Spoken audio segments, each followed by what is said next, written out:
November 7th, 1917. A frigid night in Petrograd, Russia.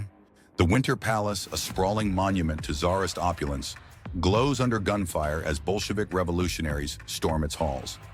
Cannon blasts from the cruiser Aurora echo across the Neva River, signaling the end of a provisional government that has ruled for mere months.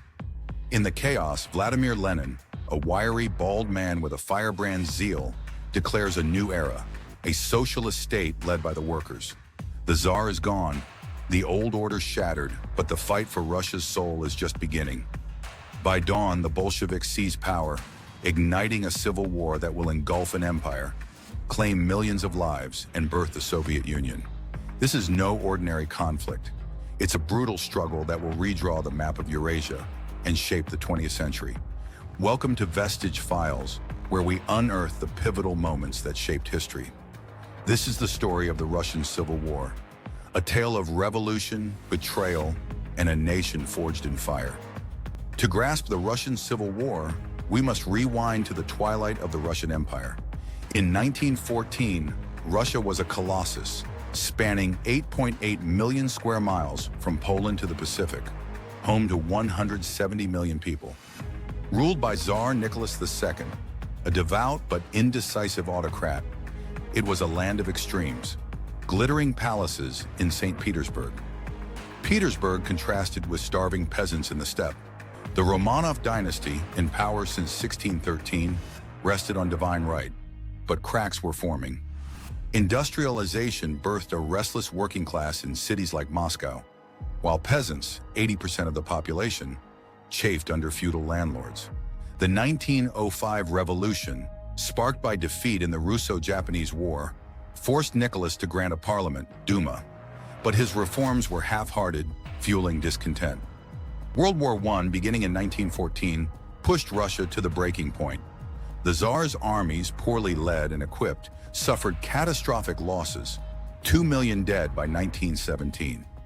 Food shortages gripped cities, soldiers deserted in droves. In February 1917, Petrograd erupted in protests. Women textile workers, starving and furious, sparked strikes that swelled to 400,000. Soldiers mutinied, refusing to fire on crowds. On March 2nd, Nicholas abdicated, ending 300 years of Romanov rule. A provisional government, led by liberals like Alexander Kerensky, took over, promising democracy. But it continued the war, alienating war-weary Russians. Meanwhile, revolutionary factions, Mensheviks, Socialists, and Bolsheviks, vied for power. The Bolsheviks, a radical Marxist group, saw their chance. Enter Vladimir Lenin, the revolution's mastermind. Born in 1870 to a middle-class family in Simbirsk, Lenin was a lawyer-turned-revolutionary, exiled for plotting against the Tsar. By 1917, he was in Switzerland, honing his vision of a worker-led socialist state. In April, Germany, hoping to destabilize Russia, smuggled him back in a sealed train. Lenin arrived in Petrograd, electrifying crowds with his call for all power to the Soviets. Workers' councils that rivaled the government. His Bolsheviks, disciplined and ruthless, gained traction among soldiers and factory workers. Opposing him were figures like Kerensky, a charismatic lawyer who led the provisional government, and later white leaders like Anton Denikin and Alexander Kolchak, monarchists and liberals desperate to crush Bolshevism. The October Revolution of 1917, November 7th by the modern calendar, was the spark. Lenin, with Leon Trotsky, a brilliant orator and strategist, orchestrated a coup. Bolshevik Red Guards, backed by sailors and workers, seized Petrograd's key points: telegraph offices, bridges, and the Winter Palace. Kerensky fled, and Lenin declared a socialist government. In 1918, the Bolsheviks dissolved the Duma, executed Nicholas II and his family, and signed the Treaty of Brest-Litovsk with Germany, ceding vast territories to exit World War I. But peace was a mirage.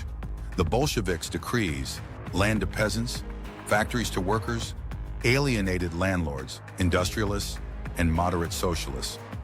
By mid-1918, opposition coalesced into the Whites, a loose coalition of monarchists, liberals, and anti-Bolshevik socialists, backed by foreign powers like Britain, France, and the US. Russia, already bled dry by war, faced a new one against itself.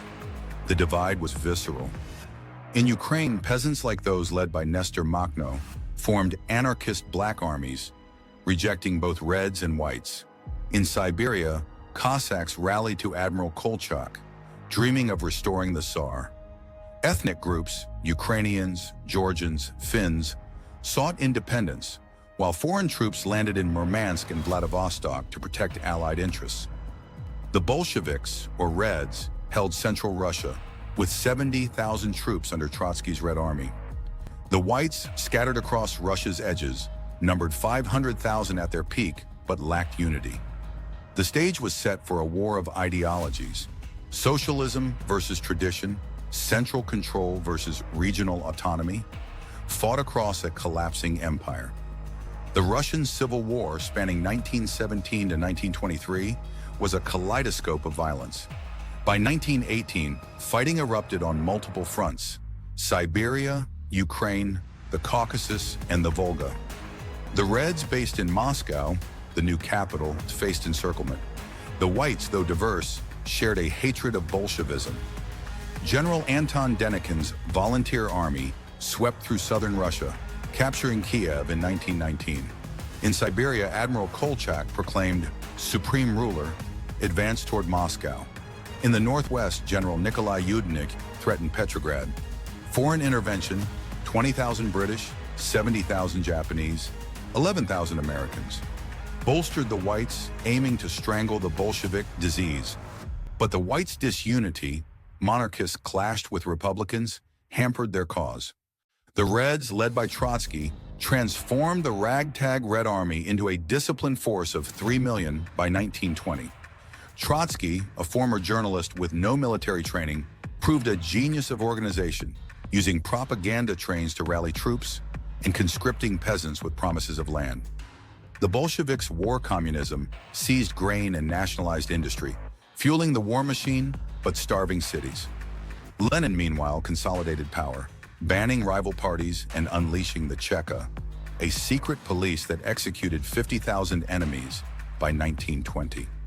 The Reds' slogan, land, peace, bread, won over peasants and workers, but their brutality alienated others. Key battles defined the war. In 1919, Denikin's 150,000-man army reached Orel, 250 miles from Moscow, but Red counterattacks under General Semyon Budyonny's cavalry crushed them.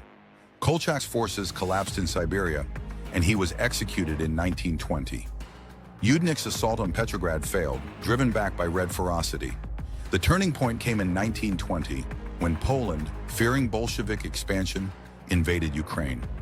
The Red Army, led by General Mikhail Tukhachevsky, counterattacked but was repelled at the Battle of Warsaw, a miracle on the Vistula that halted Soviet dreams of spreading revolution to Europe. By 1921, the Whites were broken, their leaders dead or exiled. The war's human toll was apocalyptic. At least 7 million died, 1 million in combat, the rest from famine, disease, and terror. The 1921 to 1922 Volga famine, worsened by war communism's grain seizures, killed 5 million, with reports of cannibalism in starving villages. The Red Terror, led by Cheka chief Felix Dzerzhinsky, targeted class enemies: priests, kulaks, wealthy peasants, and intellectuals, while the Whites massacred suspected Reds and Jews in pogroms. Families like the Petrovs in Tambov were torn apart. One brother joined the Reds, another the Whites, both dying in 1919. In Kronstadt, sailors who'd backed the Bolsheviks in 1917 rebelled in 1921, demanding free elections. Trotsky crushed them, killing 1,000. In Tambov, peasants under Alexander Antonov rose against grain requisitions, only to be gassed by Red forces. Foreign troops, wary of their own revolutions at home, withdrew by 1920, leaving the Whites to collapse. Lenin's gamble, sacrificing lives for power, paid off, but at a cost that left Russia bleeding. By 1923, the Russian Civil War ended, and the Bolsheviks emerged victorious. The Whites were defeated, their leaders scattered, Denikin fled to France, Kolchak was dead, Yudenik exiled.